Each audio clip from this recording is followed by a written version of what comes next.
Paco Podcast. Midnight Paco.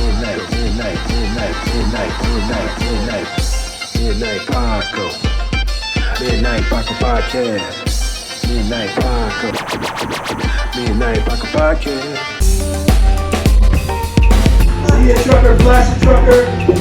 Hey, life. Sandra is also Puerto Rican.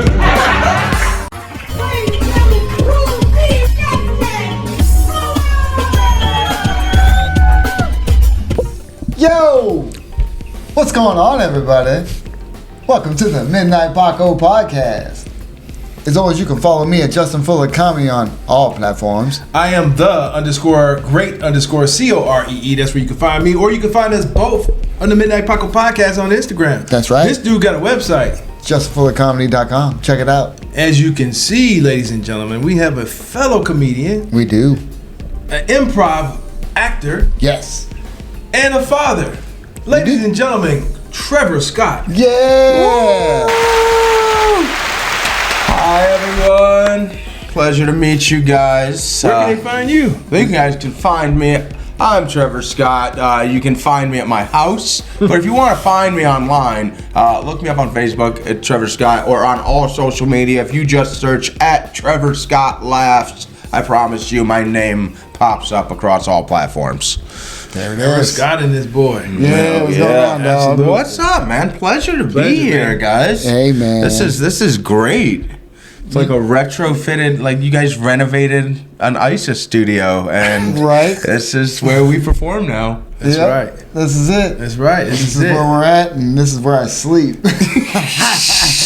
It's all one, baby. It's great to be here. This is awesome, guys. Yeah, Thank you. Yeah. Appreciate you having me, man. Yeah, thanks for coming, man. So, Go ahead, man. no, I was gonna say, man. So, I feel like a kid in the middle of a divorce tell right now. everybody how long you been doing comedy. Yeah, guys, I will be 2 years in next month, next September. So, what is that? We're 23 months now? Yeah. Nice. See, everybody, that's 2 years in the game, but Trevor's been moving, dog. Hustling.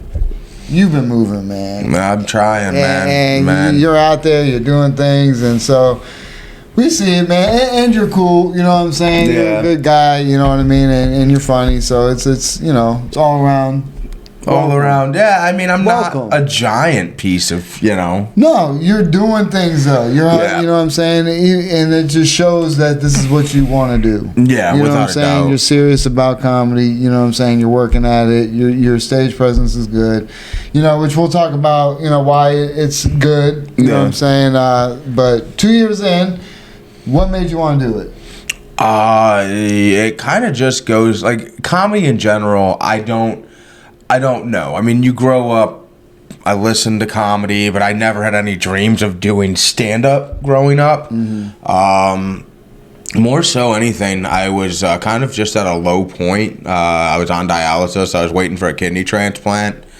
And, like, I've always been just a good writer, a good speaker, a good presenter, whatever it is I'm doing. And I think I was just scrolling my basement, stand-up clips came on, and I was like, all right, well, let me try and write something about what I'm going through, stuff like that. Yeah. Showed up to a funny stop, and you guys happened to be there first night I ever went up.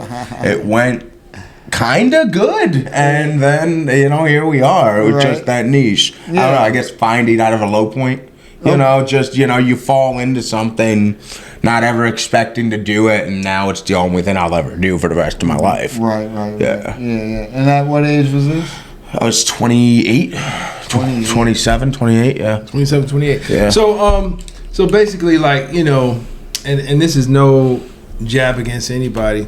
A lot of people approach Justin or I about being on the show, and we're not, like, we could do the show.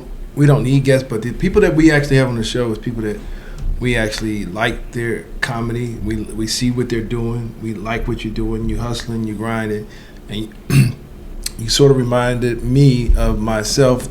But you did, you're more like, into it because you've been doing a lot more than I've been doing it. But when I say myself, is like how serious you took it. You was grinding. you don't look like you're gonna be like a hit it and quit it and be out of it. Like, you know what I'm saying? Like, you know, and I admired that, and you were good. You know, your stage presence is good. You speak well. It looked like you were a veteran comic. Yeah, I appreciate that. Yeah. No, I do. And like, I think like the thing is, so you know, growing up, I tell people this, I was always just so sick growing up. I had a lot of medical problems, stuff like that. But like, it was just kind of instilled with me, like, no matter what I did in life, I have to work 5 times as hard as everyone. Because at any given point, my body can just say no. Right. So that at the point where I can't work anymore, I can't go forward anymore, all right, cool, I can just look back and watch you all catch up while I'm waiting to be able to go again. And I guess I kind of just took that into comedy too. Yeah. I mean, you say, please remember to drink and drive. Trevor Scott Comedy, organ donations save lives. Please. So that's your shirt, which you have on, and I've also heard you mention that on stage, which is hilarious. Yeah. And give us It's the some only background. pro drink and driving joke I've ever heard. Ever. Yeah, so I was just born kind of sick. When I was 10, I had a liver transplant. After that, I got cancer, beat that shit, and then when I was 24, I always had kidney disease my whole life. Finally, kidneys just fell off a cliff. They actually thought it was COVID. This was before when COVID tests took 6 days. This is like in 2019 when COVID first came about. Wow. And because I already had like medical problems, I presented with just some symptoms, not feeling well. They locked me in a hospital room for 6 days while they waited for a COVID test. And then come back, they're like, oh, guess what? You don't have COVID. Yeah, your kidneys are failing. Time to start dialysis. Damn. You know? I mean, good. It's like, hey, thank God I didn't get COVID. You know, in the grand scheme of things. Yeah. COVID's terrifying. COVID was at that time was a death sentence. No, yeah, like At the this is time. literally like when we didn't know what it was in the States yet. Right. Like I was February I think of 2019. Wow. And it just happened. Like I said, it was the only reason. Terrible timing, but at least you found out. Yeah, exactly. You know what I mean? I would say the only reason I was in the hospital and they were running tests is because that's how long it took to get your COVID test back. Wow. Yeah, I don't know if they're gonna tear that apart, but Probably. Yeah. it is what it is. It is what it is. It's the truth. Yeah. I mean, you know how they sensitive about certain words. No, oh my bad. No, it's cool. Is that really a trigger word?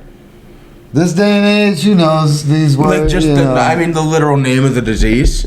Oh yeah. Oh, no kidding. Yeah. I know it has been in the past, but you know, But I it's don't all know. good. I don't know on us. I know other podcasts they've talked about it. Really? Dude, it's amazing how freedom of speech is gone. Like you think, like it's so crazy. We talk about it all the time. Like growing up, I used to think like, oh, it's all good. You know, exactly right. My best friend was black, you know, half white, half black. And I mean, I was like, cool. She said I reminded him. I grew up a small black child in Cleveland, so it's okay. We're the same guy, basically. Same guy. So I mean, I never like thought of stuff outside. I mean, I've seen it a few times, but like, you know, you would see it here, but you didn't know how big it was. Yeah. Like until you, and then like as you get older, you're like, no, it's gotten empowered, and it's just like, wow, it's out there. So it's just, you know, It's the greatest double-edged sword, but like, where would we be without it?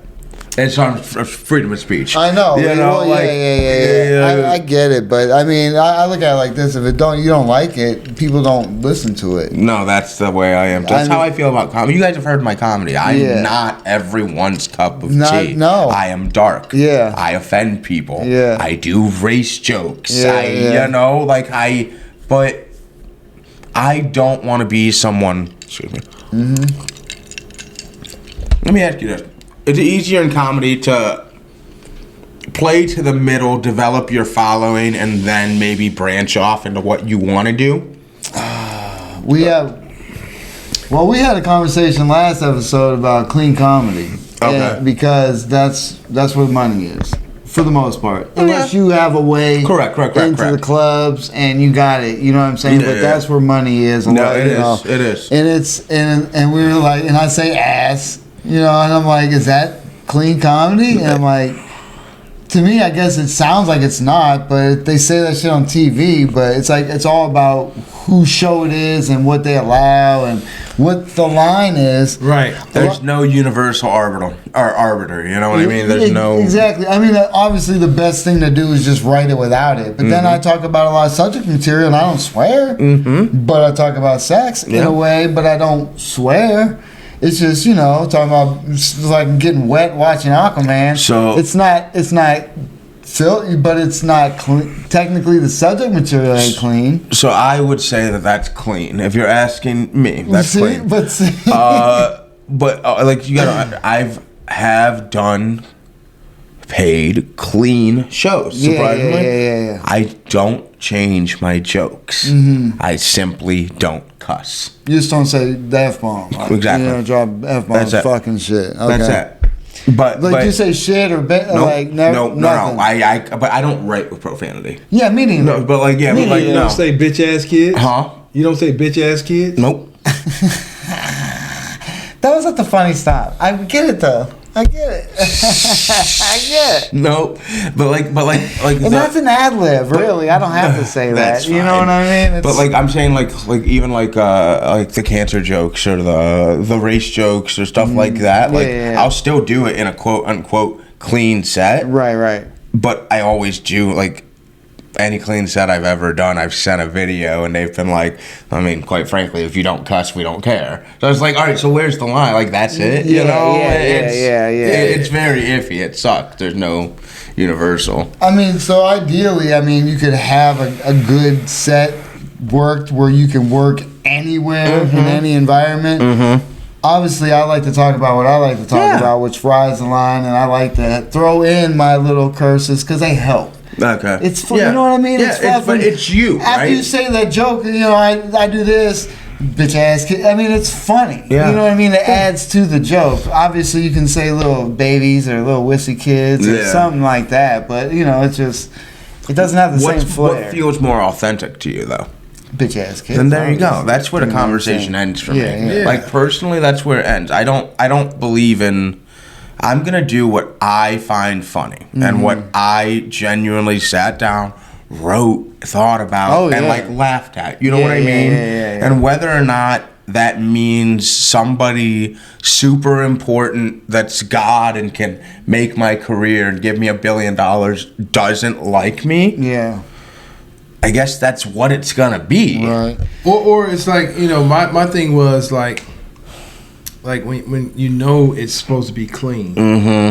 Then you need to adapt. If you can't do it, don't say yes. Yeah. That's what I'm saying. Yeah. That's all I'm saying. Okay, yeah. Basically, being at the funny stop and me saying bitch Bitch ass kids. I mean, but at the same time, you know, maybe they do allow that at the dry bar in Utah.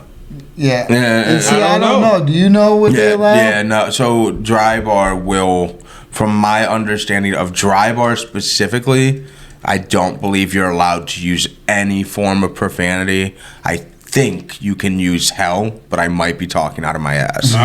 You But- probably won't be able to use the hell. Yeah, right. But yeah, no, it's my understanding. Dry bar specifically, it's the same thing. Where like I've seen dry bar specials where you could do it. You do all your material. You're just not swearing.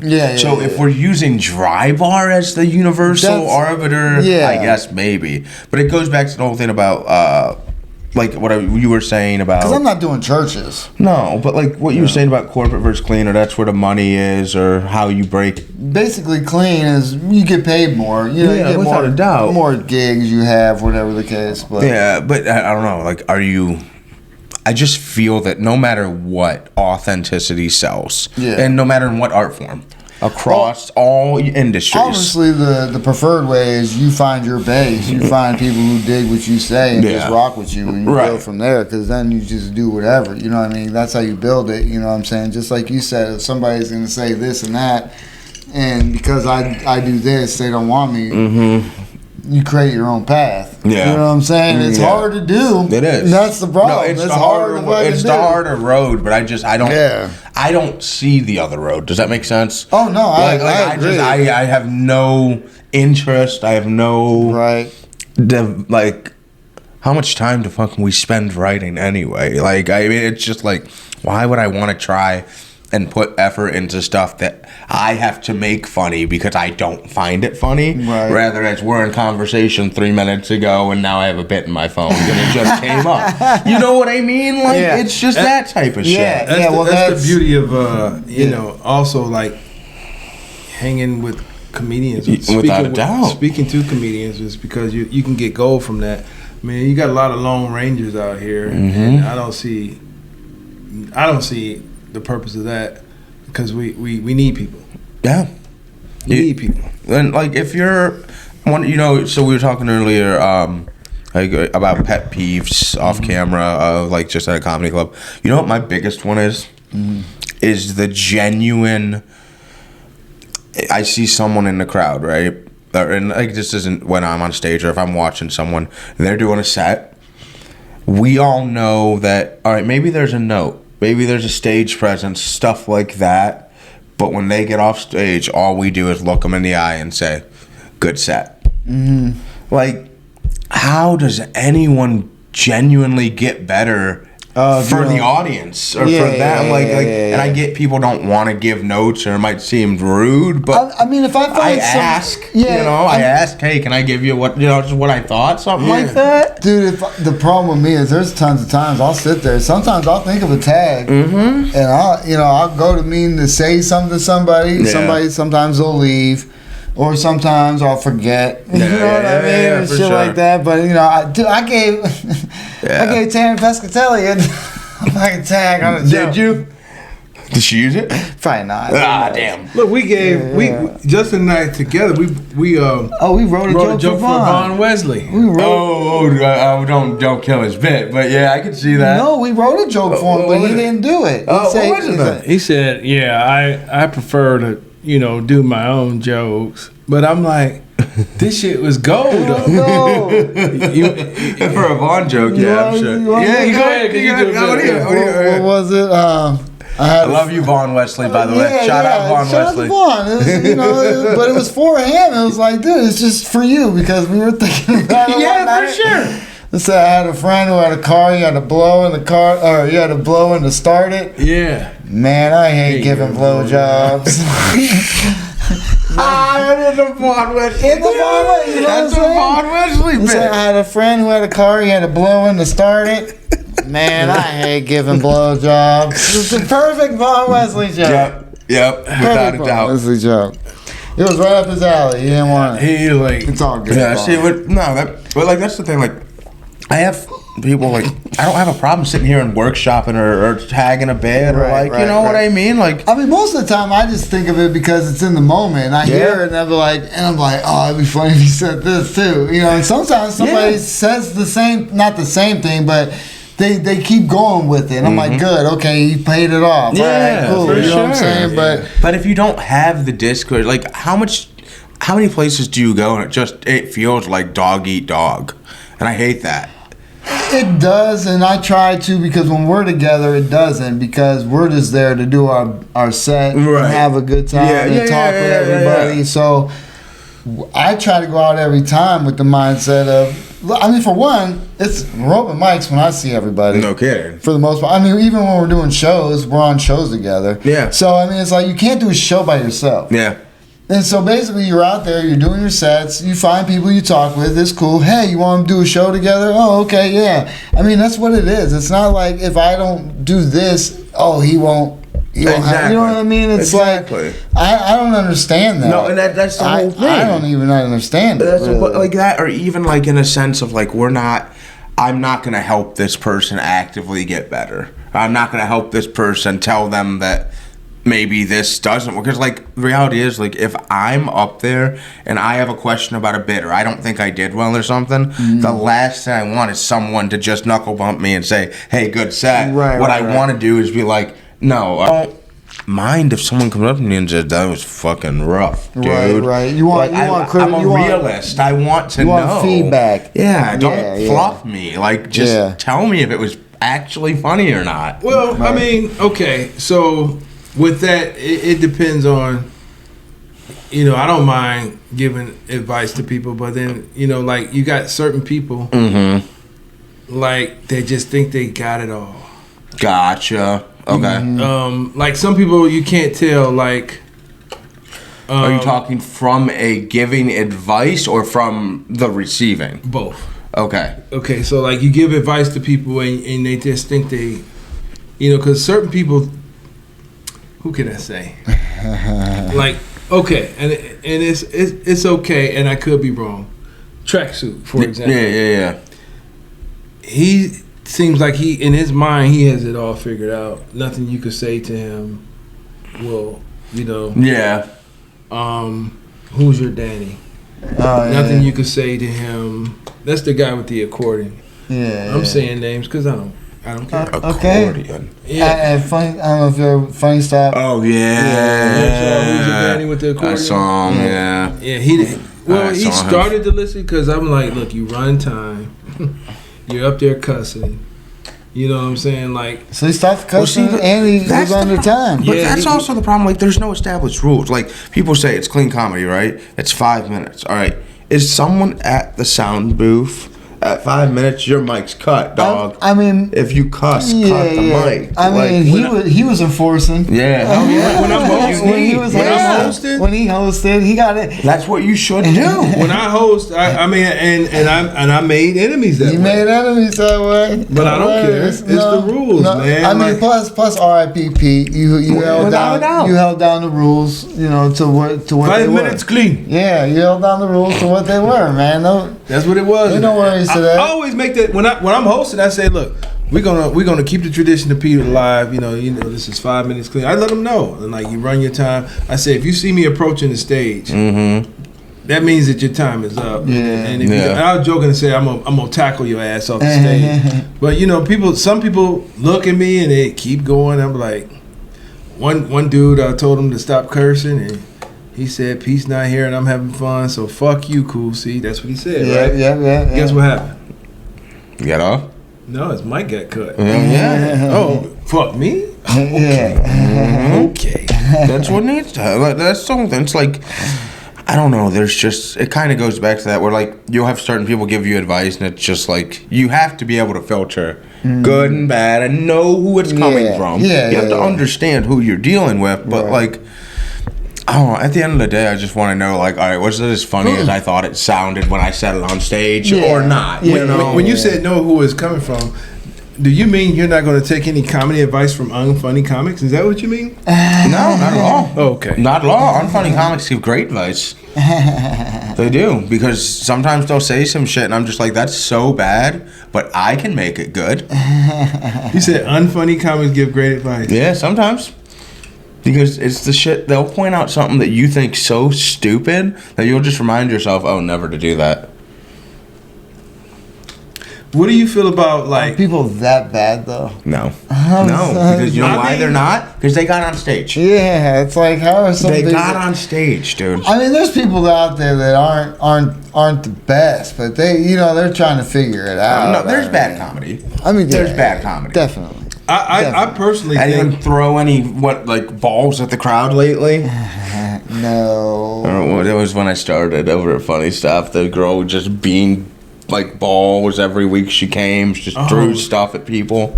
I don't remember that. I do remember Simon throwing beef jerky. I thought that was pretty cool. Oh, Aaron, yeah, beef jerky's fine. Everyone likes beef jerky, dude. Someone throw beef jerky at me. I'm catching not it. out of your pocket. Oh, yeah, I don't want pocket jerky, bro. It's rap. At least Oh, well, draft, then I'm back in. At least least it- take me on a roller coaster. At least it ain't tots. At least it ain't tots. Like some fresh tots out the pocket, like everybody likes tots. Well, I think you know what? What would be more disgusting? Somebody catch it, and be like, oh yeah, thank you, got the more. I mean, if they were tots, I might catch them and eat them. That's disgusing. Yeah, it's the Yeah, lint that's- on them, snowboard. That'll gross me out so much. You know that. I mean, That's- it's it's not just- throw up. It might as well be. It depends. I really like tater tots. I know, that's what I'm saying. What if you're hungry? But they gotta be crispy though. Like I don't Yeah. do mushy. I don't want mushy pocket You're tots. right, If you're you don't right. have- want mushy pocket tots, If you don't have a lunch lady glove on and you throwing tots, I'm okay. You know what I mean? So wait a minute, if I'm trying to just toss you a few tots, I gotta have a lunch lady glove? yeah, like Yeah. if we're just sitting Even if here they're having fresh? tots, and I was like, Yeah. right. I'm not gonna eat from your hand. I don't know what you did. You might have pissed on it a little bit. You're I think he just Little wants to peepee see dribble. you dressed up like a lunch lady. I think so. And I gotta be honest with you, I do too. That would be so great. And I have to admit, you guys wouldn't be wrong. If we have any I'd look nice. anyone booking shows for Halloween, I will help you produce it. But the catch is, he has to do time dressed as a lunch lady. No. And I want him to do Chris Farley's lunch lady song too on Hey. stage. Thank you. Pass. In 2025, I'm not satisfied with a hairnet. He needs to have a beard net Yeah, on too. without a doubt. Safety standards. Yeah, No. yeah. Pass. Next I'll give you question. $2.35. Okay, what are we here for? We're here for Trevor Scott. I got Why it. are we talking Yeah, I don't about even know where me? we got. $2.40. $2.40. Tree fitty. $2.50. Final offer. See what I'm saying? Money talks, baby. So. All right. Let me cover this bit. What else do you guys want to know about me, guys? So who are some of your influences there, Trevor? I'm a huge fan of George Carlin. Shout out to George Carlin. George May he Carlin. rest in peace. Yeah, R.I.P. It's just the wordplay, the logic, Right. that. Aside from that, I really like. I don't know. I like Don Rickles, Jeff Ross. I like roast comedy or sharp wit comedy. Yeah. You know, You're dark. Yeah, you like that. stuff like that where it's just Talking like shit to people. that and just off the cuff. Yeah. The ability to just go off the cuff. Yeah. I think that's more comfortability. Yeah. Because you're just up there talking shit and you don't care. No, yeah. So it's just the comfortability of it. And by Yeah. that, they've been in there, 20 years? Who? More? Don Rickles? Shit, 30, 40? Well, Rickles is dead. I know he is, but he was No, so but is they've been Carlin. doing it like... Yeah. Rickles started after He just World War passed II, away, dude. After World War II.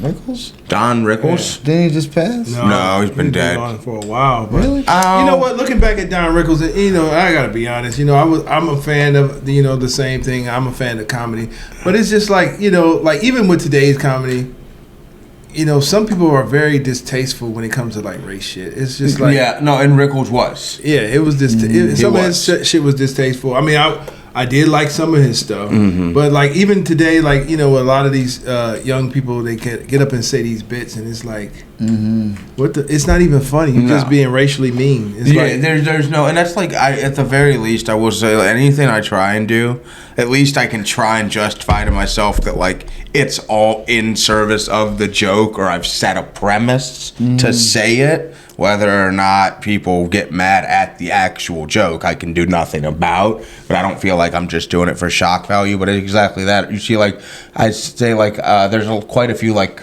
I don't know, 19 to 22-year-old stuff like that come around, and they all want to try and just be shock.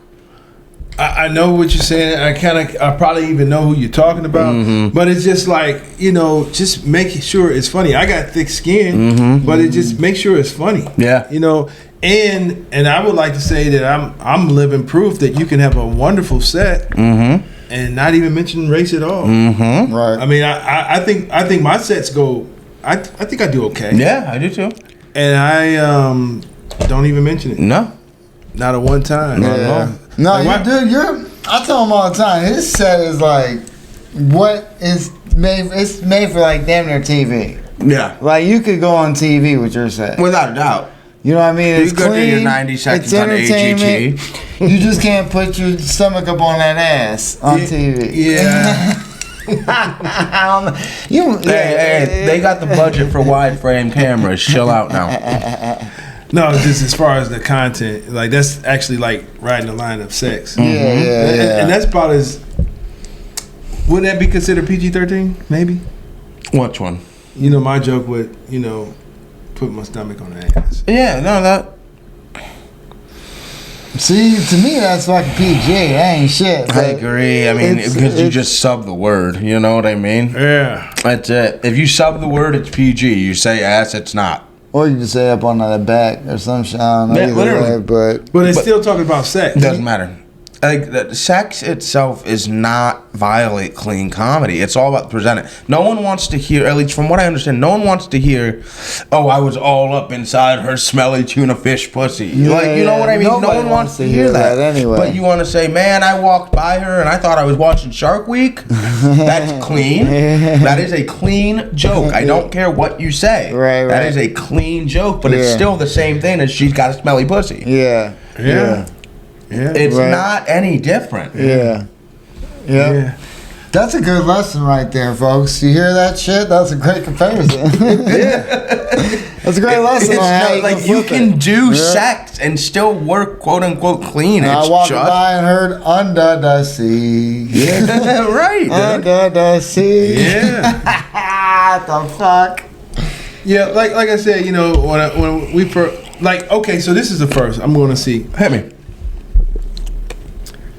What was your first impression of Midnight Paco when you first met us? When you guys first met you, I thought you guys were. Be honest. Hey, let the world know. No. All right, so I thought you guys were like really good friends, right? But I didn't think you were as good, maybe you're not, as good of friends as I think you are now, if that makes sense. Like, you seemed like guys who did a podcast, you did comedy together, and then, like, that's when you saw each other, if that makes sense. We've known each other before we did this. Yeah, and I'm sure. I thought Midnight Paco formed as a result of both of you doing comedy. Which maybe it did. But you knew each other before doing comedy? Yeah. Okay, so there you go. Yeah. But like, as terms of on stage and stuff, what I liked about you two in the first 2, 3, 4 open mics at Funny Stop was that every time I saw you guys, I knew who you were in terms of, and like I said, I told you, I don't remember names right away, but I remember the detail. I remember your set. You know what I mean? I'll remember what you said. Right. And just in terms of like, okay, Justin's coming up. I'm going to pay attention because I like his sound. Mm-hmm. Cool C's coming up. I'm going to pay attention because I like Cool C and I like the way that he's, like, the audience is just watching you while you're up there. Right. Like, they're tuned into you, whether it's command of the stage presence. Like, people laugh regardless, but it was the fact that you guys weren't just, all right, we're 7 comics deep, here's the next 5-minute spot. Mm-hmm. Right. That would be my earliest impression of you guys. Yeah, that's good. Cool. Whether you call that unique or stand out, it's like, all right, they're coming up. I remember last week, I liked what they had to say. Let me sit down and watch. Cool. Yeah. Yeah. That's what's up. Oh, that's cool. Thank you. Yeah, thanks a lot. Yeah, I mean, because,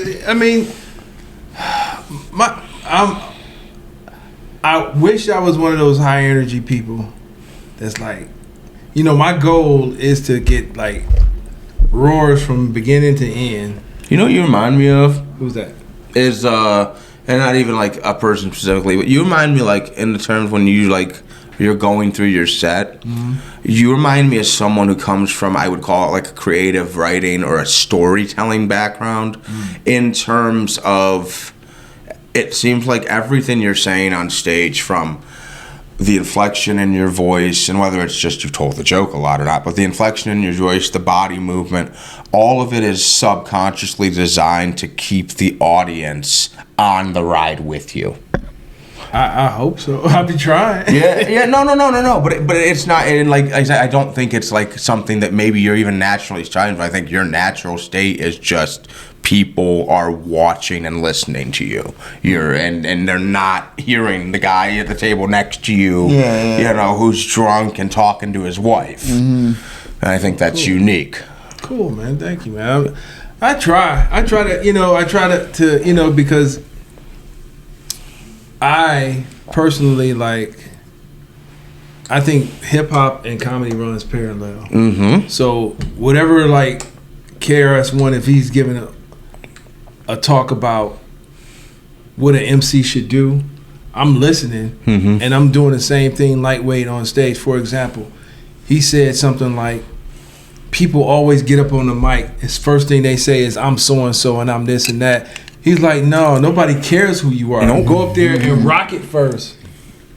and then say who you are, where they can find you. You know what I mean? Comics.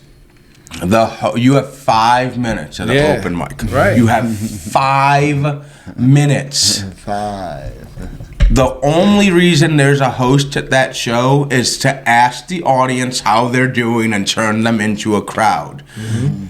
You are wasting 10 seconds if you go up there. Hi guys, how you doing tonight? They don't care. Right. Tell them jokes. Tell them jokes. That's what the host is for. They don't care like where they can find you yet because they don't know if you're funny or not. No.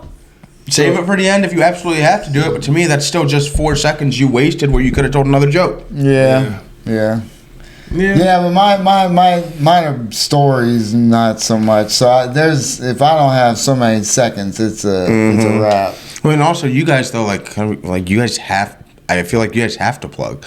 Like it's the Midnight Paco Podcast. Like you know what I mean? Like you're kind of. I mean, every comedian has to plug. You gotta get followers. Well, yeah, without a doubt. You gotta let them know who the fuck you are. Without a doubt. I mean, at the end, you ain't gotta, like run your time on doing it. But you know what I'm saying? It's like, finish your set, get off. The problem is, I say sometimes so fast that people probably don't even know what the fuck I say. You be like, I'm just. Yeah, I'm just fully fucking podcast. Bye. And I'm out. Because I feel weird plugging shit. Yeah. To be honest, I feel weird saying, "Hey, come follow, look at me." Great host put it in our introduction. What are you talking about? Hey, from the Midnight Paco Podcast, give it up for Justin Fuller, and or if you go first, or he'll say, here's his co-host. Oh yeah, Cordell, cool. Yeah, but you can follow them at so and so. You gotta let them know. All great hosts do that. That's what I'm saying. I mean, I don't say that for shit for nobody. Anytime I brought up on stage, I'm like, "Hey, everybody, give it up for Trevor Scott." You know what I'm saying? If I was hosting, I don't say you can follow him at Trevor Scott Live. If he had a podcast, I wouldn't have no problem saying, "Oh yeah," if I knew the podcast. Hey, the host of the Trevor Experience. Yeah. Trevor Experience. Yeah. I'm pretty sure that's a non-profit for. Never mind. Experience. Yeah, never mind. Yeah. So and you host it. Mm-hmm. And I thought you did a great job hosting. I'm like, man, who is this kid, man? Yeah. Who is this kid with them glasses and shit? I like hosting. I think I like hosting more than doing stand-up. You do good at hosting. Really? I think, me personally, I think you like fucking with the crowd. Yeah. I just and like also like I love watching sets, and then boom, I'm the next. I get the mic back to bring the next guy up. But guess what? Now I have a tag on your set, and like just that quick wit. That's what it all goes back to. Yeah. I think I like the art of like just hosting, because I get to do my material and stuff, but like being the face that the crowd sees that guides them on the show. Right. I got this analogy really, really early on that if you're a sports fan, to truly be a good host, right? It is the equivalent of being the best role player on the team. Okay. Where you don't have, it's not about your ego. If I go up there, I'm hosting on a weekend, right? Mm-hmm. I have 10 minutes. Yeah. It doesn't matter whether I do 4 minutes of actual material or 8 minutes of actual material. My job is to convey the information the club wants out. And I have to, like my other rule, audience has to applaud 3 times before I say anything else. Give it up for yourselves. Give it up for the staff. Give it up for someone else. Give it up for that guy's fucking shirt if you want. It doesn't matter. Okay. If you train the audience to clap, you train them to listen in unison. Yeah. Just all these little tips that go into being an MC and giving them the show. Like that's why at KP on Thursdays, that's why I cut the list off and redo it. That's the only reason I redo the list. He's talking about Crackpots, everybody. Yeah. We've mentioned it. Yeah, Crackpots Comedy Club, Maslin. Shout out to Crackpots. That's why I redo the list, is because I look at the list, I see, there's 20 minutes of potentially dead space here. Yeah. We don't want that. Right. So it's a show. So in addition to that, and I'm going to piggyback off of what you said. Sure. I agree with everything you said. Yeah, everything. But as a host, it's like if somebody's like killing it, or makes the crowd go down. As a host, it's your responsibility to pick it back up, or for some reason, shout out to Daniel Myers. Whenever Jay and I either come in, I know that either I'm going to go first or Justin's going to go without a doubt, and one of us is going to be towards the end. Yep. is because of, Daniel's done this for a while and he knows who pretty much is going to do what. And it was so funny to me when I went to Crackpots and they had us first, like, first. I'm like, Yeah, like after, not even like first, but we were like in like the 3 and 4 spots. and I was like like, that. yeah, right on, guys. It's sort of my fault because I sort of lied and said I was brand new.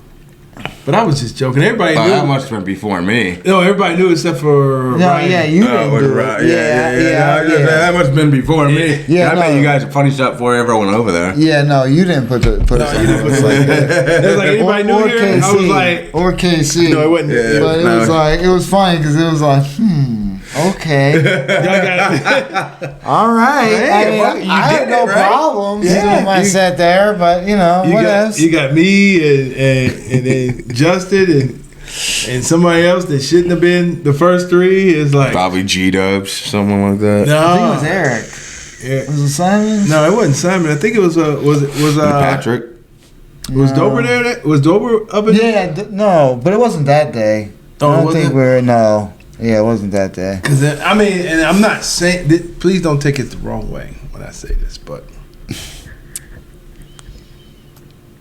you know how a roller coaster go tick tick tick tick tick tick tick tick tick, and then it's like Yeah. I would like to consider myself as one of the ticks. That's not just because you have them. That's so funny. Yeah. Oh. It was like tick tick tick tick tick tick tick. You put the ticks up there, and then it was like. Afterwards, just the show just went downhill after that. Oh my God. You stupid as Dude. fuck. Let's line up construction's important too. But if you don't know, you don't know, right? You don't know, dude. Ain't nothing you can do about That's it. just hilarious. You stupid.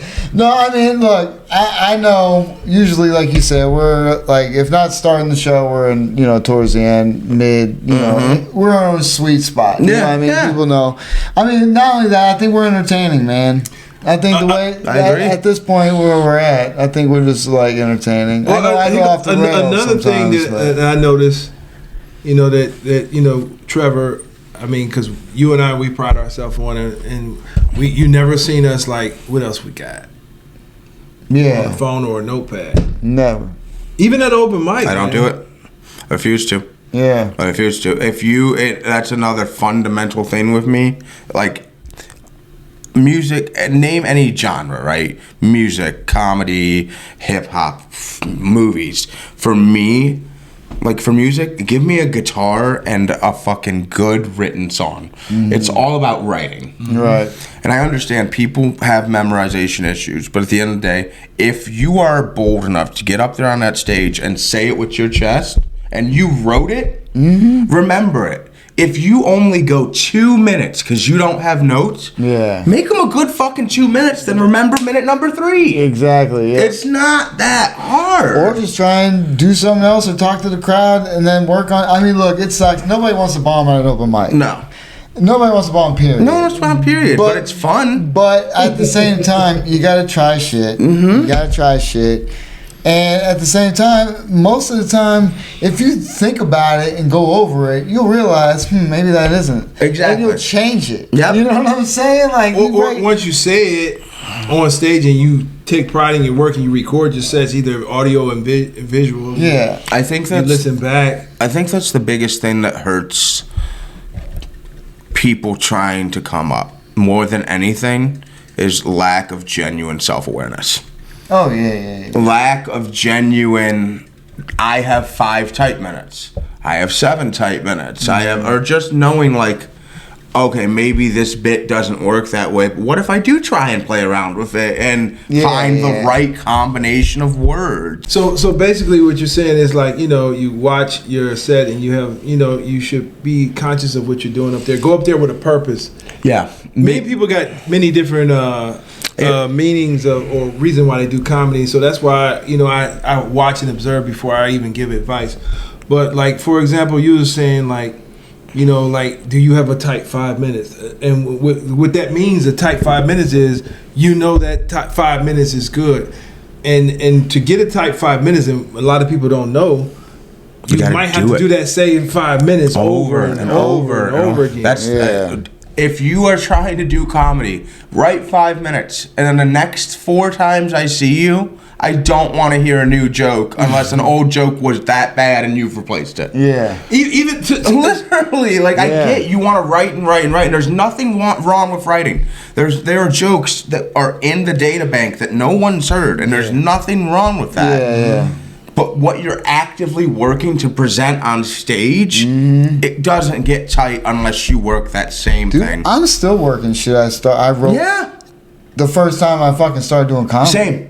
I'm still working on it because I've added shit to it. I've said it differently. I've done different things. You know what I mean? You change it, but it's still the same fucking material. And, you know what I mean? I would argue that there's any bit where I couldn't stand to ever sit back, look at it, and be like, "Can I make this better?" Yeah, you get rid of it. And sometimes when you found it, like when you found a good bit that hits, it's worded perfect. You don't need to touch it. Great. But like the fact that I don't know, it's crazy to think that you could say you have a tight 5 when every week you don't do the same 5. Right. Or when you've never done that same 5 more than once. And not even that. Look, so I probably have at least in my thing, I'd say like that I could do on stage at least 25, 30 minutes. Of material. Yeah. But to have a tight 5 thing, just I don't have that at all. Laughter from beginning to end. Yeah, I don't have that because mine are stories, this and that. I have like where I can go up there and get laughs. Every bit gets laughs, but it's not. You know what I mean? And it's all about density, man. Yeah, it's all about density of laughter. Yeah. How many laughs per minute can you pack in? Stuff like that. To have that 5 minutes that rocks anywhere. And then you expand everything. Like when you have 10 minutes, obviously you have your breather room, you know what I mean? But just to have that 5 that smashes every time, I don't have that. I would argue to say, so I've gotten a lot of opportunity recently to do a lot of 25, 30 stuff like that. I did 40 last weekend, but like I've never gotten, like, now going back, I had to go back to 5 twice this week.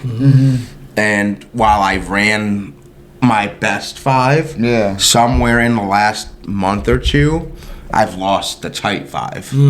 If that makes sense. Yeah, oh no, that makes sense. Like, they were good sets. They were good 5s. The jokes were good. But now having to go back from a 25 to a 5 to on a dime, cut it down. And it's a good 5. It's not. I wouldn't say it's as tight as it was when I was doing that tight 5 that got me opportunities. Yeah.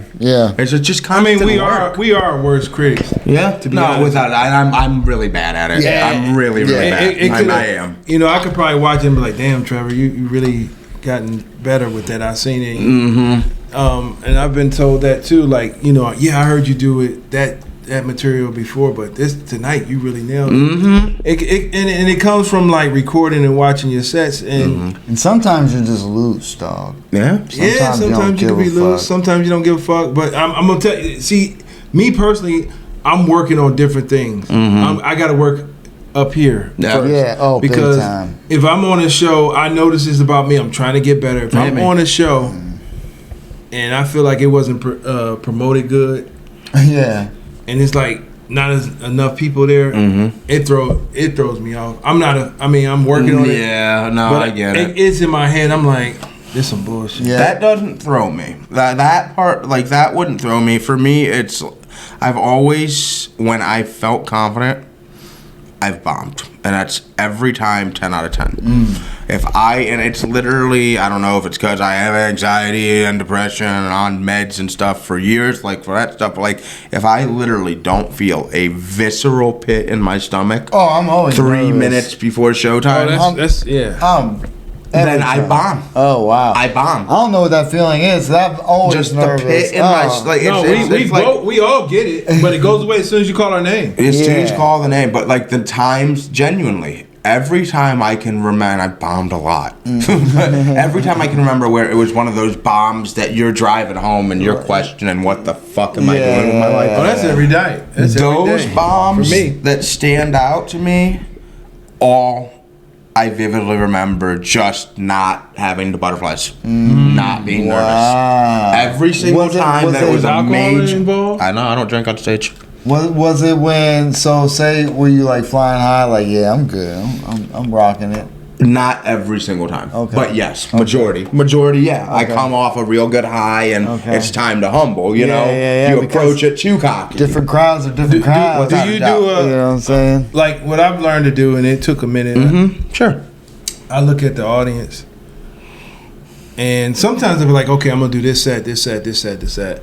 But then when I go in and I see the demographics, the demographics in my mind. Oh, yeah. No, I don't play into it. You know, because I do black or white. Okay, is the majority of the crowd black? Majority of the crowd white. I do age, like about how old and things like that. Without a doubt, he's good. Is it females in the audience or more guys?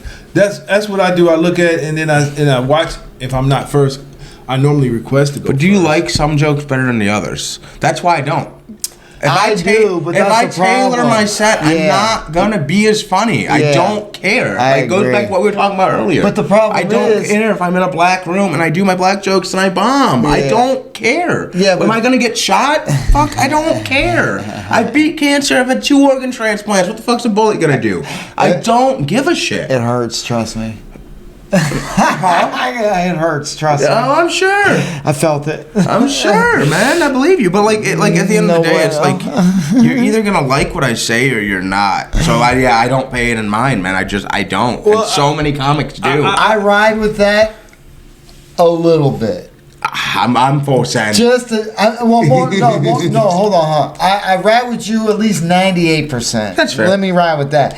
There's that 2% that I have to switch, and I get it because. Go ahead, finish your No, I was just gonna say because my goal, in addition to I got jokes that I personally like. Yeah. But I'm looking to see. I want to have a successful show. Yeah. So if I feel like I could be more relatable with this crowd, with this and that, I'm going to do that because I want laughter. My goal is the best show for them. Yeah. Well, here's the truth of the matter. Yeah. And I've said it before. I entertain myself. A lot of the jokes and the things I say is funny to me. The fact that other people find it enjoyable, that's a bonus. I'm along the same line. That's honest a bonus. To God, yeah. I got jokes that I just love to do. Like I just did a post. You saw my post? Yeah. That was for me. Yeah. I enjoyed that. I thought that was hilarious to me. You'll get some hate. I was ready for it. I thought about it. I even asked my sister about it before I posted it. I said, for everybody don't know, he seen some rainbow bagels. And he said, "There's some bagels, honey." Yeah, like these bagels, honey. And I thought it was funny to me. I got a bunch of pictures that I haven't posted because I don't want the hate, but of some rainbow bagels. Of rainbows. Period. Over businesses. No, but they're rainbow bagels. My latest post was rainbow bagels. Yeah. And I was just like, these some bagels, honey. Yeah, some bagels. Those are bagels. That's what the fuck those are right there. These some bagels, honey. Look at these bagels, honey. So I mean, I just thought it was hilarious to me. So that was for me. Yeah. I posted it. Right. And if I get hate, I get hate. But whatever. It was funny. I'm so like, and I think that all goes back like. As far as looking at the demographics or looking who's in the crowd and trying to deliver the best show, I think it goes back to what we talked about earlier, just in the sense where, like, I'm not trying to build for the audience. I'm not trying to build for the masses, and that's just the way that I approach it. Yeah. But, like, I mean, I've seen you perform times. I mean, you're a clean comic. And I feel like that actually is the hindrance with someone trying to make it in clean comedy. Within the sense, like, you look at someone like Gillis, or you look at someone who makes it big, fucks up, it all goes away. Yeah. Reality is, when you're on the come up and you're trying to come up as a clean comic, you can't really have a slip up, can you? Oh yeah. You know, you have to respect the crowd. And to piggyback, and I agree with you, but it's also like they know I'm a fuck up. I've been saying this since day one. We all did. there's etiquette to new comics, and I think we should all follow that etiquette. We're new comedians. Nobody knows who we are. You can keep it real. Right. You could be cool, but there's a lot of real motherfuckers right now that nobody never heard of. They kept it real. Yeah. And they real cool. Everything they do cool. Right. They're very real and cool and unsuccessful. Yeah. So you could keep it real and all that other stuff, or you know, but you gotta be be aware of what you're doing and saying. No, it's. I mean, it's just the same argument as going like a commercial route to success or the underground scene. You know what I mean? Reason why I think that I came out like super clean is because I started at the Funny Stop. That's what you had to do. Wanted. Yeah. And even when I ventured out, I did a set at a room that I knew if everybody was getting dirty and raunchy and stuff, and I'm like, they don't want to hear me. I'm coming. You did it? I did it, and I was well received, but it was just like I was still new too. Like, it's a difference. Like when you. Wait, how long are you guys in the game? 4. 5. Probably 5 in December. Yeah, right? almost 5. Yeah, the actual. Okay. Yeah, and in the beginning of doing 5-minute sets, when you can actually breathe, I was up there like, man. and the headliner was like, "You were slow good. the Yeah. Slow down." If you think comics, if you think you're going too slow, slow down. Yeah. I promise you. Yeah. Look, even at 5 years old, if you ask me, this dude stepped on his applause break. Because he said he ain't got time for that shit. He had an applause, and I said, "What the fuck? We all strive for it. We want an applause break." Justin was like, "Fuck an applause break. I'm gonna keep doing my shit. I ain't got time for that shit." I'm looking at the clock. I got fucking 2.5 minutes left. Did you ever hear it back? Did you hear it back? I know. I didn't listen back. All right. Yeah. I thought in my mind. Don't you like applause breaks? I love applause very much. It feels this really. Dude was like, "Fuck applause really breaks. I gotta finish my set." Fuck that shit, dude. I don't know. No, either way. Tell us what you got going on, man. Like you're hosting. Oh in Vegas. yeah. So. Yeah. Like we were all just like, oh shit, I remember that shit. I forgot, and I'm doing it. Yeah, man. Just getting all over. I got a bunch of stuff coming up. Literally all over. I've gotten into a bunch of festivals. Let's talk about it, please. Gotten a bunch of festivals. I got asked to come out to Las Vegas in September to be one of the hosts with the main event of the World Series of Comedy. Nice. Which is cool. Congratulations to that. Yeah, that's a dope. LA Comedy Club in the Strat Hotel in Vegas. We're out there for 10 days. It's going to be hopefully crazy. I'm excited. I've never been to Vegas, so it's good we'll time. see, man. It's expensive as fuck. Yeah, well, I'm going to work, man. Can I give you some advice? Yeah. You're going to the Strat Hotel, right? Yeah, I'm not leaving. Okay, so this is a strategy. They're going to pay you your money up front with the hopes of you spend it all back. This loser is going to go down to the casino and give it right back to us. I'm going to walk into. Here's the problem. I am a gambler. I love to gamble. But, like, I'm going out there to work. Yeah, that's the goal. Yeah. But I'm not someone like, oh my God, there's a slot machine. Here's all my fucking cash. Yeah, like, no. You know what you could spend and what you can't. That's the strategy. I'm telling you, man. They pay these comics up front. And they be like, we going to get it back. They can pay me up How front. much you want? You want $5 grand, $10 grand? We'll give you whatever you want. Loser, you're going to give it right back. I'd just be like, hey, I want no cash.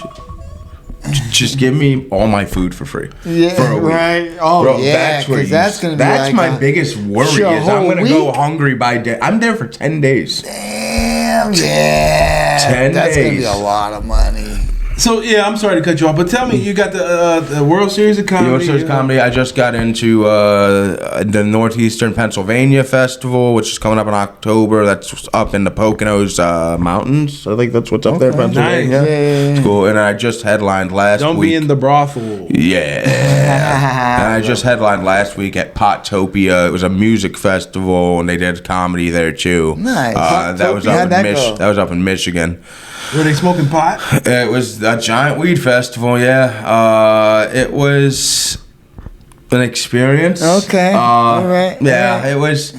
I did well. I mean, you're I dark. did well. You're dark. No, yeah, I know. You're a dark comic. Let me put it this way. Yeah. I did well. Okay.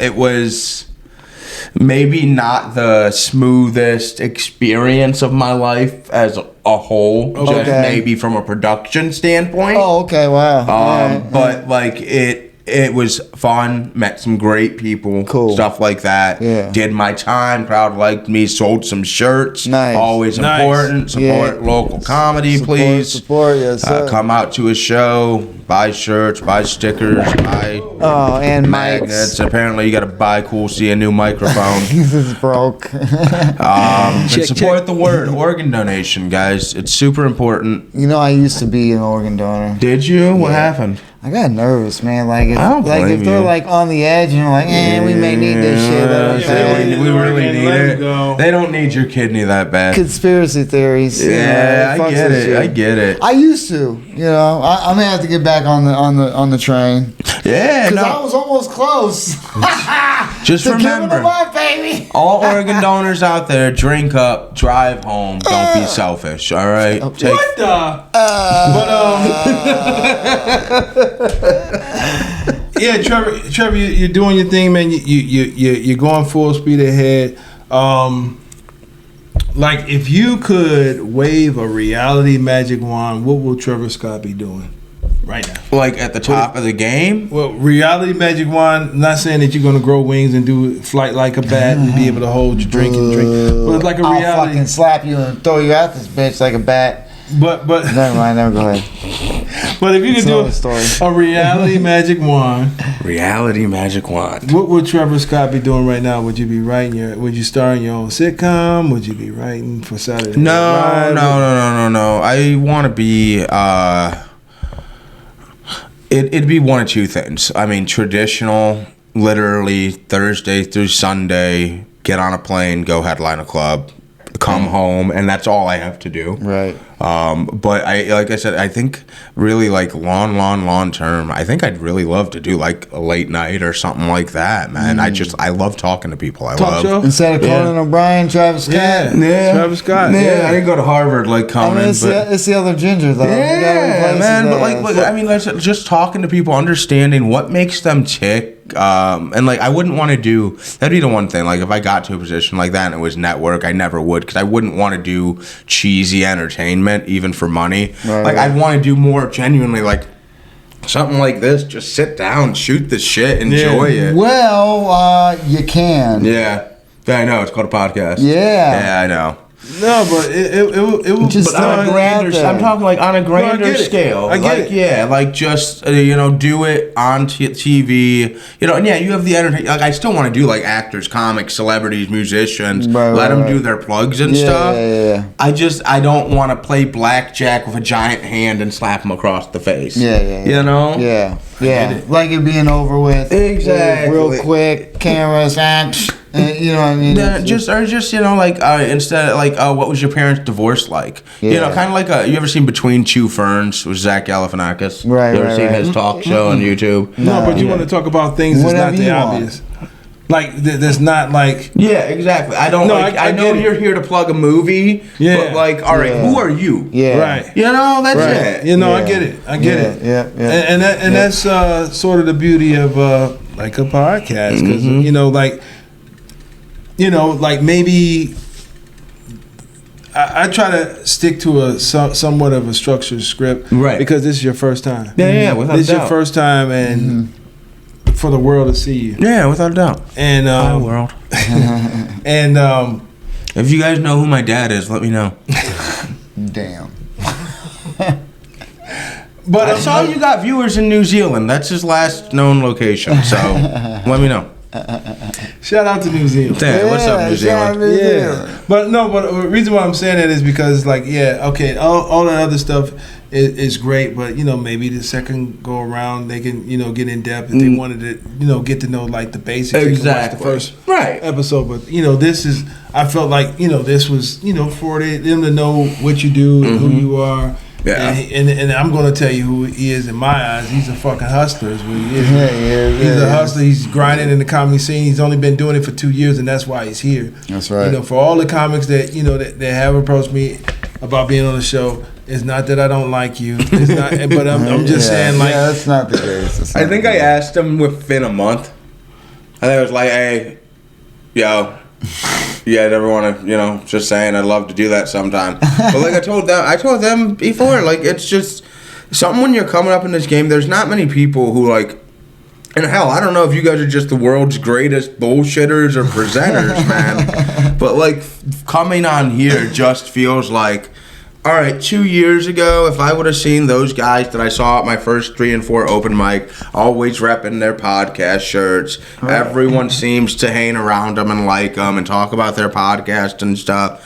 And then like here we are almost 2 years later to the day, and it's like, well, shit, we made it. Right? We out here. I mean, I said, we out here. I seen them grinding. I personally seen them grinding. Like, like you see some guys come out, they do their set, and then they bounce. Mm-hmm. Yeah. They new comics, they want to do it. They not listening to nothing. They not recording their sets. I've seen Trevor do his set. Then I seen him hosting. He did a good job hosting. Yep. Then I've seen him at these other clubs doing his set. Then I seen him hosting at the other clubs. He's actually doing the work. I seen him host at like 2-3 different clubs with it. And he's only 2 years old in the comedy scene. Yep. 3 different places, and I'm sure it's probably more. But I personally seen him doing it at 3 different places, and he's grinding. He's putting in the work.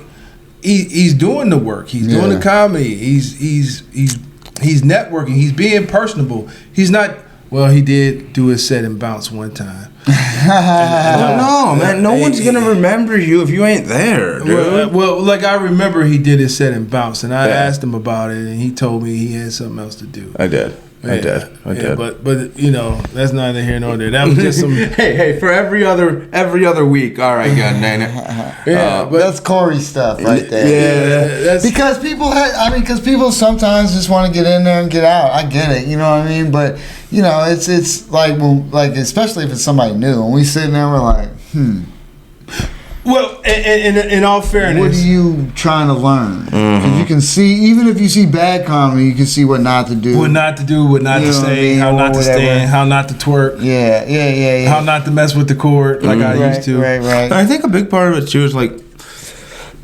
excuse me if this is obvious, but like you gotta learn how to operate within the system you're in.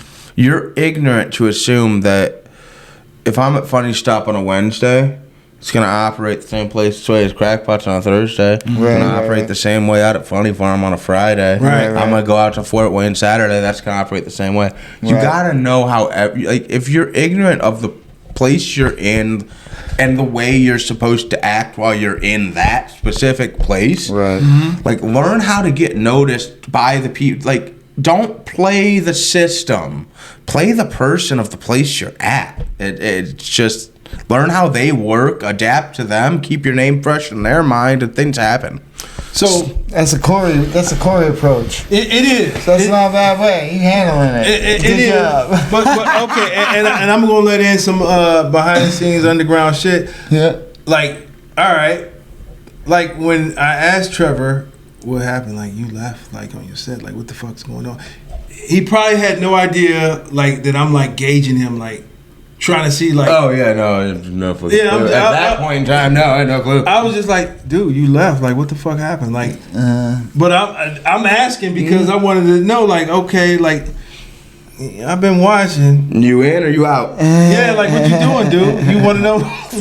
And so it probably is all making sense to him. Our conversations that we had. Cordell's a weird one. Yeah, okay, I'm weird, but I'm just like it's all right. He's teaching young Jedis. I get it. No, it's all right. Yeah, because I'm sure we'll just put an AirTag on my phone next time. Cool, see, you can find me. The Padawan. No, that one I gotta replace it because the battery went out. But anyway, I was like, so why did you leave, man? Like, What the hell did I say? I was like, "What's going on?" You said, "Oh, I had another set." You know. Oh, yeah. I might have another show or something. This was at the Funny Farm, and you had a set, and then you bounced, and I'm like, and I saw you. I was going right to Crackpots after. And I saw you the next time. I'm like, dude, I was looking for you. Like, what happened? You know, like, I just wanted to know, like, I was just like, I remember that night. Yep. So no, I was going to do another show. That was literally it. So I'm like, you know, because like, am I in it? No, I'm going to do another show an hour and 20 minutes away. What the fuck are you tracking me for? Right. No, but what I'm saying is, like, I'm asking questions, and a lot of people either they remember or whatever, but I'm like asking questions because it's like, is he the truth? If you can pay attention to everything going around, you can typically figure out the person, man. Yeah. Well, somewhat. I mean, I've been wrong. People are good. Yeah. I've been wrong, but it's just like, and then shit just happened. Yeah, because like I said, we don't want no fly-by-nights on this show, and like people that, you know, we actually mess with are on the show. We could have a different guest every week. There's so many comics out here, but you know, like, you know why you don't want. We got a lot of solo episodes, and we don't mind. No, but it was like, that's when we get big pops. Don't worry. No, we still content people. We don't need guests, but we love having people on. Yeah, man. I love having people that, you know, that takes this seriously. Well, no, I'm with you too. There's so many people that you'll see, and it's exactly that. It's fly by night, or like you'll see people. I know 3, 4, 5 names I could list just offhand at the weekly mic I run at Crackpots. It's like, I've never seen them do a different set, or if I did, maybe it was a different joke. There's never improvement. There's never that. But like, those people don't want what we want from this. So you gotta, which is weird, because you gotta find out what people want. Yeah, you gotta meet them there. Are some people legitimately, this is how they burn stress? Yeah. My issue comes up when you have the people who want what all of us truly want: the fame, the shows, the clout, if you will. Yeah. But never do any of the work. Right. That's when I have a problem. Yeah. But you know what? To be honest with you, man, it's like, you know, people have different idols, and they normally like mock their career after their idols. Yeah. And I just had a conversation with this kid that I think is awesome. Mm-hmm. And you know he likes the Belushis. You know he likes the what's my man's name that ended his life, but he Candy Farley, and Hedberg. That's him. Mitch. Yeah. Mitch. He was, you know, and I talked to him and I said, bro, you're good. You don't have to be funny as hell and then die. Mm-hmm. You could be funny as hell and keep living. Amen. You don't have to die. No and be funny. No, but he's on that line. Yeah. And I'm going by his car, like he's headed there in that direction. Yeah. Like, but I'm like, bro, you're good, but you don't have to crash out like that. Yeah. You don't have to. Yeah. I mean, I look forward to my eventual relapse. That'll be a good. No. But you say no. So first of all, let me just say this. You say no to that. Look, I was like, wouldn't it be great to just go so high and mighty and super famous, and then watch myself crash and burn? It's all time to burn it down, man. Look. I mean, and I'm gonna just say this, and I'm not preaching, but you survived a lot of things. Yeah. And God and God's blessed you with God this. kept you here for a reason. It means that you got a job. So you want to be mindful of how you thank Him. Yep. Really, like, you know what I'm saying? Like, and this is just me, and I don't expect everybody to be me. But if I had kidney issues, this would be all the fuck I'll be drinking. Thank you, God, for keeping me here. This is all I'm drinking. It was Pepsi. Yeah. Oh, Mr. Belvedere. It was soda. I don't know. Religion, spirituality, that's another thing. But, like, why would I have been through so much just to do nothing? That's something I struggle with internally every day of my life. Yeah. And I will say this, and that in the fact, like, I started dialysis in 2020. My kidneys failed. I was 24 years old. I didn't start comedy till almost 2.5 years later. Where in the meantime, my dad passed unexpectedly. Yeah, that's crazy. I'm still on dialysis, actively waiting for a kidney transplant. And I said, screw it, let me try comedy, right? Yeah. And that gave me the strength just to get to the transplant. And not just in terms of getting the laughs, getting on shows. Yeah, it gave me something to work for. I wasn't just sitting in my basement jerking off every day. Yeah, but like it gave me something to do. But like the people that I met, the something sense of community. Yeah. And then I get healthy. I get the kidney transplant. God bless whoever was unfortunate enough to have a loss in their life that allowed me to be here. Right.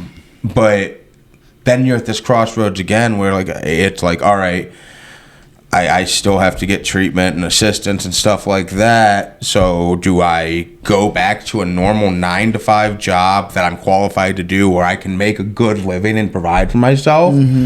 Or do I stay on the same kind of programs and stuff I was on before, but now I have however much time I want a week to write, to invest in mics, to go out, to network, to play the game, if you will. Right. People don't have the luxury of the time that I do. No, yeah. No. Yeah. But I would, But still, I mean, whether I ever make it or not, I've said this to my mother, I've said this to my girlfriend, I've said this to people in my life. Whether success looks like me being able to pay my bills with no problem or not, and whether it's delusion or not, I don't want to do anything else for the rest of my life. I got you, man. And that's, whatever that looks like 10 years from now, right? I've accepted and I'm okay with. I got you. Yeah. I look at it like this: as long as I'm able to pay my bills, I'm good. And I'm making a certain amount a week now, so if I can make what I'm making a month doing comedy, that's all I'm looking for, baby. That's it, baby. That's it. I hear y'all, but shit, I get it, man.